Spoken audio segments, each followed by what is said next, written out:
उत्साह।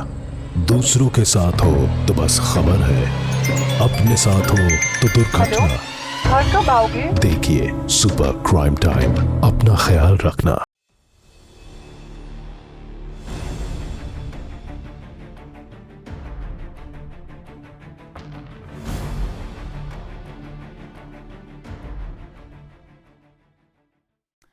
तुर्की की सेना ने तख्ता पलट की कोशिश की, जिसे नाकाम कर दिए जाने का दावा किया गया है। बता दें कि शनिवार की रात तख्ता पलट की कोशिशों के बीच सेना ने इस्तांबुल और अंकारा को जोड़ने वाले बोस्फोरस ब्रिज और फतेह सुल्तान ब्रिज को बंद कर दिया। इस वजह से कई किलोमीटर का लंबा जाम लग गया। सड़कों पर जगह जगह सेना के टैंक्स अब भी दौड़ते नजर आ रहे हैं। सड़कों पर सेना और सुरक्षा बलों के जवान तैनात हैं। अंकारा में कुछ फाइटर जेट्स को बेहद नीचे उड़ान भरते देखा गया है। सेना के टैंक्स इस्तांबुल और अंकारा शहर में घुस गए हैं और गन फायर सुनाई दे रहे हैं। विद्रोही हमले में 17 पुलिसकर्मियों की मौत हो चुकी है। तुर्की के संसद के पास हुए धमाके में 12 पुलिसकर्मी घायल हो गए हैं। तुर्की में तख्ता पलट की हलचल के बीच फेसबुक, ट्विटर, इंस्टाग्राम और यूट्यूब को बंद कर दिया गया है। सभी एयरपोर्ट्स को भी बंद कर दिया गया है। जगह जगह पर टैंक्स खड़े हुए हैं। सेना के कुछ टैंक्स इस्तांबुल के अतातुर्क एयरपोर्ट के बाहर खड़े दिखाई दे रहे हैं। टीवी पर जारी एक बयान में सेना की तरफ से यह कहा गया है कि उन्होंने लोकतंत्र को बचाने के लिए यह कदम उठाया है।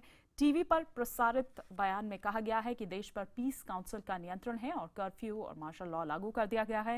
इस बयान में यह भी कहा गया है कि तुर्की में नया संविधान होगा। हालांकि कई जगहों पर सेना के खिलाफ लोगों का गुस्सा सामने आ रहा है। जगह जगह सड़कों पर निकलकर आम लोग सेना के खिलाफ प्रदर्शन कर रहे हैं। तो एक तरफ तुर्की की सेना के दावे हैं, दूसरी तरफ सरकार के दावे। तुर्की के प्रधानमंत्री बिनाली यिल्दिरिम ने एनटीवी टेलीविजन से बातचीत में माना कि वहां तख्ता पलट की कोशिश की गई। पीएम यिल्दिरिम के मुताबिक तुर्की लोकतंत्र में बाधा डालने वाले ऐसे किसी भी कदम की इजाजत नहीं देगा। तख्ता पलट की साजिश रचने वालों को इसकी भारी कीमत चुकानी पड़ेगी। प्रधानमंत्री यिल्दिरिम के मुताबिक चुनी गई सरकार अब भी सत्ता में है। ये सरकार तभी हटेगी जब जनता ऐसा कहेगी। लेकिन आपको बता दें कि तख्ता पलट की खबरों के बीच छुट्टी से वापस लौट रहे तुर्की के राष्ट्रपति रजब तैयब ने वेबकैम से एक टीवी चैनल को इंटरव्यू दिया। इस इंटरव्यू में उन्होंने लोगों से लोकतंत्र को बचाने के लिए सड़कों पर आने की अपील की। राष्ट्रपति की इस अपील का असर होता हुआ जनता में नजर भी आया। तुर्की की जनता जगह जगह सड़कों पर उतर आई। कई जगहों पर गुस्साए लोगों को टैंक्स पर चढ़ते भी देखा गया। तो तुर्की के हालात पर भारत की विदेश मंत्री सुषमा स्वराज ने भी ट्वीट कर भारतीय लोगों से कहा कि जब तक तुर्की में हालात सामान्य नहीं होते वहां की यात्रा ना करें। साथ ही सुषमा स्वराज ने 2 हेल्पलाइन नंबर्स भी जारी किए हैं, जिसमें अंकारा और इस्तांबुल का नंबर है।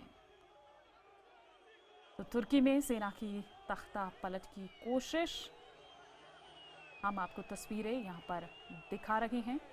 तुर्की के हालात पर भारत की विदेश मंत्री सुषमा स्वराज ने भी ट्वीट कर भारतीय लोगों से ये कहा है कि जब तक हालात सामान्य नहीं होते हैं वहां की यात्रा ना करें। सेना के एक गुट की तख्ता पलट की ये कोशिश, हालांकि सेना के अलग वहां पर दावे हैं और सरकार के वहां पर जो दावे हैं वो अलग दावे हैं।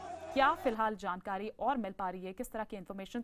प्रणय उपाध्याय लगातार इस पर अपनी नजर बनाए हुए हैं। प्रणय, क्या इन्फॉर्मेशन मिल रही है आपको? शांति है फिलहाल? और जिस तरह के ये 2 तरह के दावे किए जा रहे हैं, सेना की तरफ से एक अलग दलील हमने सुनी, सरकार की तरफ से हमने एक अलग दलील सुनी।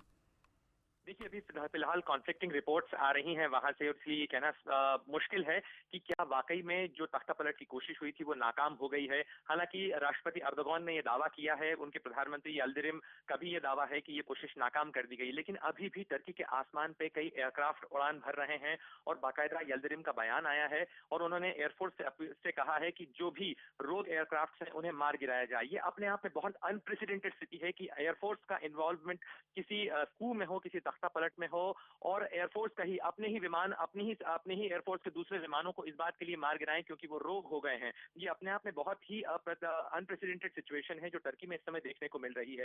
लेकिन आप देखें कि एक बहुत महत्वपूर्ण चीज इसमें हुई है कि जनता जो है वो सेना के खिलाफ सड़कों पर खड़ी नजर आई है। जो तस्वीरें टर्की से आ रही हैं उसमें लोग टैंकों के सामने खड़े हुए हैं, टैंकों के आगे लेट गए हैं।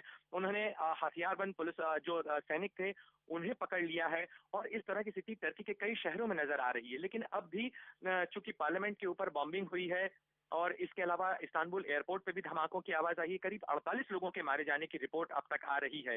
ये सारी रिपोर्ट्स अलग अलग जगह से आ रही हैं। आधिकारिक बयान इसलिए भी नहीं कहे जा सकते हैं क्योंकि शायद आधिकारिक स्थिति किसकी है ये भी अभी स्पष्ट नहीं है।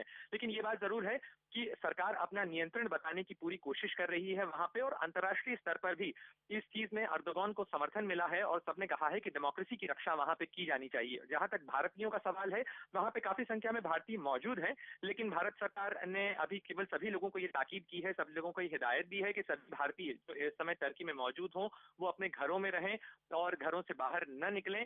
और साथ ही हेल्पलाइन नंबर भी इशू किया गया है इंडियन मिशन, जो इंडियन एम्बेसी है इस्तांबुल में, उसके लिए कि वहां वो लोग संपर्क कर सकते हैं। और भारत का जो आधिकारिक बयान आया है उसमें यही कहा गया है कि भारत अपनी नजर बनाए हुए है और शांति की अपील की है दोनों पक्षों से। चलिए, शुक्रिया फिलहाल इस तमाम जानकारी के लिए प्रणय।